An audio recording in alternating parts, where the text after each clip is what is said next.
आता आपल्याला पाहायचं आहे सब question number 3. 27 upon x minus 2 plus 31 upon y plus 3 is equal to 85. 31 upon x minus 2 plus 27 upon y plus 3 is equal to 89. आता बघा इथे आपल्याला दिसतंय 27 31, मग इथे 31 इथे 27, म्हणजे आपला आन्सर जे आहे प्लस मायनस केलं की येऊ शकणार आहे.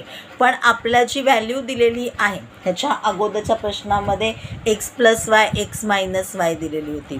इथे तसं नाही दिली, तिथे एक्स प्लस 2 किंवा x plus 3, x minus 2, y minus 2 असं काहीतरी दिलेलं आहे. त्यामुळे आता इथे ते प्रथम आधी ॲझ्युम करायचं, मग आपल्याला त्याचा आन्सर मिळेल. मग ती व्हॅल्यू जी आहे ती 1/x-2 किंवा 1/y+3 ह्याच्यामध्ये टाकायची आणि मग आपल्याला एक्स आणि वायची खरी व्हॅल्यू कळणार आहे. तर चला लिहायला सुरुवात करूया आपण. आपल्या लक्षात आलेलंच आहे 27 in the bracket 1/x-2 plus 31 1/y+3 is equal to 85. हा आपला इक्वेशन नंबर 1 आहे. मग आता आपण काय करणार आहोत, replacing 1/x-2 by p and 1/y+3 by q. म्हणजे काय झालं आहे 27p plus 31q is equal to 85. 31p plus 27q is equal to 89. हे झाले आपले इक्वेशन नंबर 3 अँड 4. आता काय होतं आहे, मी तुम्हाला आधीच सांगितलं दोन्ही नंबर्स जे आहेत ते सारखे दिसतात. मग एकदा प्लस करूया एकदा मायनस करूया, आपल्याला आन्सर्स मिळणार आहेत. Adding equations 3 and 4. 27p plus 31q is equal to 85 plus 31p plus 27q is equal to 89. 27 plus 31 58p plus 58q is equal to 5 plus 9 14 4 1 carry forward 8 plus 1 9 9 plus 8 17. म्हणजे आपला answer आहे 175. आता याला आपण शॉर्ट करून घेऊया. Dividing bye 58 p plus q म्हणजे 58p divided by 58, answer is p plus as it is 58q divided by 58, answer is q is equal to 174 divided by 58, answer is 3. हे आपलं झालं इक्वेशन नंबर 5. एकदा plus करून झालं तर एकदा minus करायचं आहे. Subtracting equation 3 from 4. 31p minus 27p, answer is 4p. 27q minus 31q, answer is minus 4q is equal to 89 minus 85, answer is 4. मला आपण डिवायडिंग बाय 4 करूया. मी तुम्हाला म्हणाली त्याप्रमाणे प्रत्येक वेळा सेंटेन्स लिहायची गरज नाही आहे. विथ द साईन्ससुद्धा आपण हे लिहू शकतो. मी डिवायडिंग बाय 4 अशा प्रकारे लिहून घेतलेलं आहे. म्हणजे आन्सर काय होईल p minus q is equal to 1. आणि हा जर आपला इक्वेशन नंबर 6. आता मी लिहिलेला आहे adding equations 5 and 6. p plus q is equal to 3, p minus q is equal to 1, p plus p 2p plus q minus q cut out झालेले आहे. 3 plus 1 is equal to 4 means p is equal to 2. आता आपल्याला p ची value मिळाली. आता आपण q ची value काढूया. Substituting the value of p in equation 5. p plus q is equal to 3, 2 plus q is equal to 3, q is equal to 3 minus 2, therefore q is equal to 1. आता आपल्याला p आणि q ची value काढायला सांगितली होती का, नाही तर x आणि y ची व्हॅल्यू काढायला सांगितलेली आहे. मग replacing p by 1/x-2 and q by 1/y+3. p is equal to 1/x-2 is equal to 2 is equal to 1/x-2. मग आता काय करू आपण क्रॉस मल्टिप्लिकेशन करून घेतलेलं आहे. 2 इंटू x-2 आन्सर आला आहे 2x-4 is equal to 1. 2x is equal to 1 plus 4, मग 2x is equal to 5, therefore x is equal to 5/2. आता x ची व्हॅल्यू मिळेल तर y ची व्हॅल्यू काढूया. काय सांगितलेलं होतं, replace q by 1/y+3. Q is equal to आपला आन्सर आला आहे 1. मग आपण लिहून घेतलं 1 इज इक्वल टू 1/y+3. काय झालं, क्रॉस मल्टिप्लिकेशन करून घेतलं, आन्सर काय आलं y+3 is equal to 1. y is equal to 1 - 3, therefore y is equal to -2. Solution is xy equal to 5/2 -2. आता आपण 1.4 मधला सगळ्यात शेवटचा सब क्वेश्चन जो आहे तो पाहणार आहोत. 1/3x + y + 1/3x - y is equal to 3/4.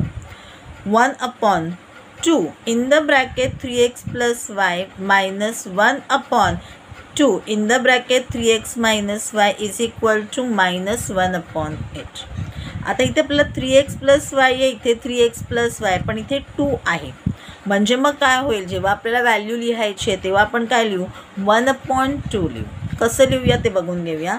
1 in the bracket 1/3x + y is plus 1 in the bracket 1/3x - y is equal to 3/4.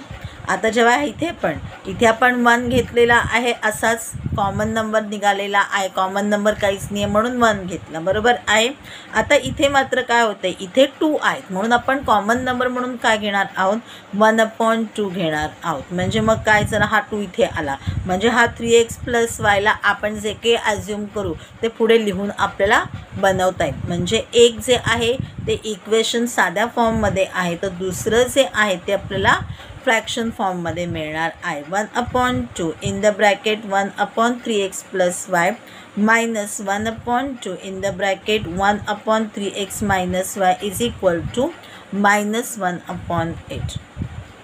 आता इथे तयार झालेले इक्वेशन्स आहेत. मग आता आपण रिप्लेस करून घेऊया आपल्या नंबर्सना.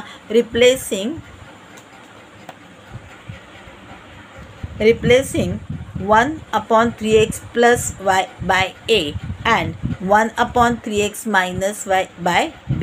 म्हणजे मग काय झालेलं आहे, इथे आपण बघितलं तर a + b is equal to 3/4 आणि 1/2a - 1/2b is equal to -1/8. आपण दोन्हीसुद्धा इक्वेशन्स लिहून घेतलेले आहेत.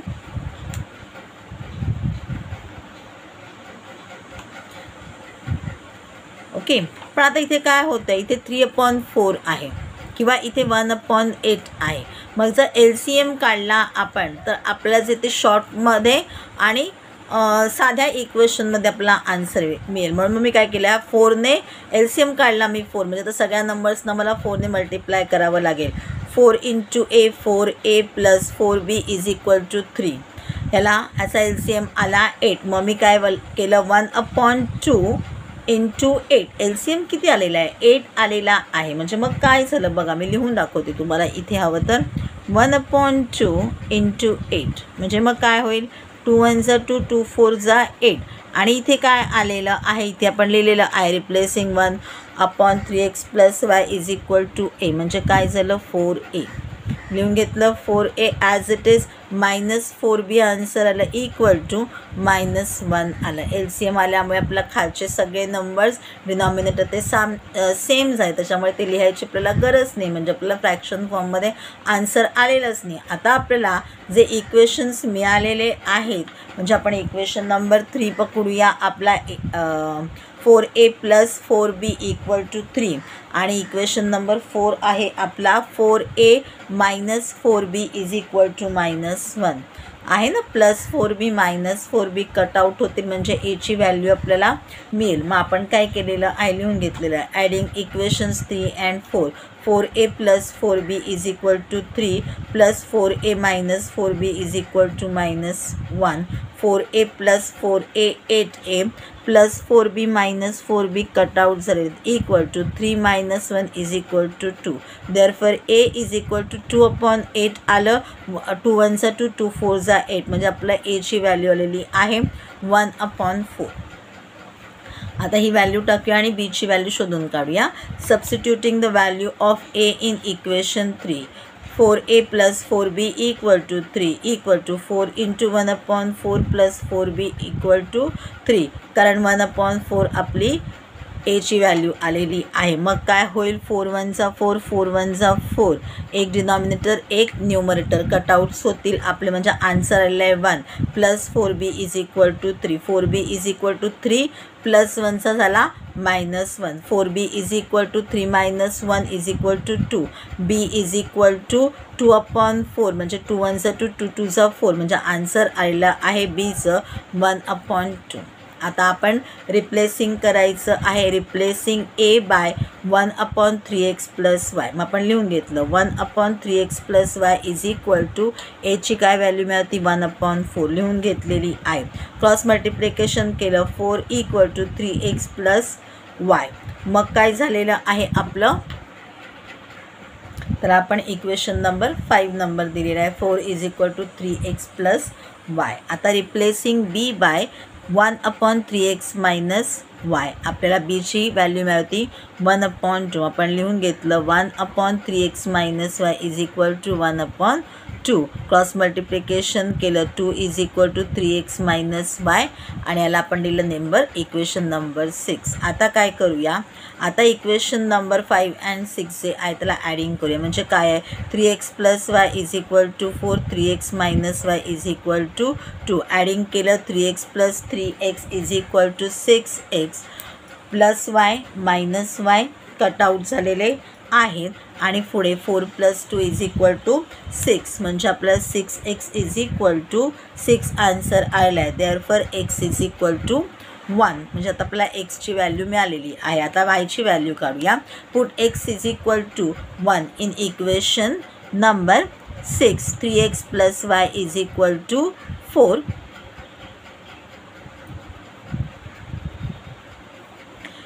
3 into 1 plus y is equal to 4. 3 plus y is equal to 4 म्हणजे 3 1 जा 3. ओके, मग y is equal to 4 minus 3 म्हणजे y is equal to 1. So, therefore solution is xy is equal to 1 1.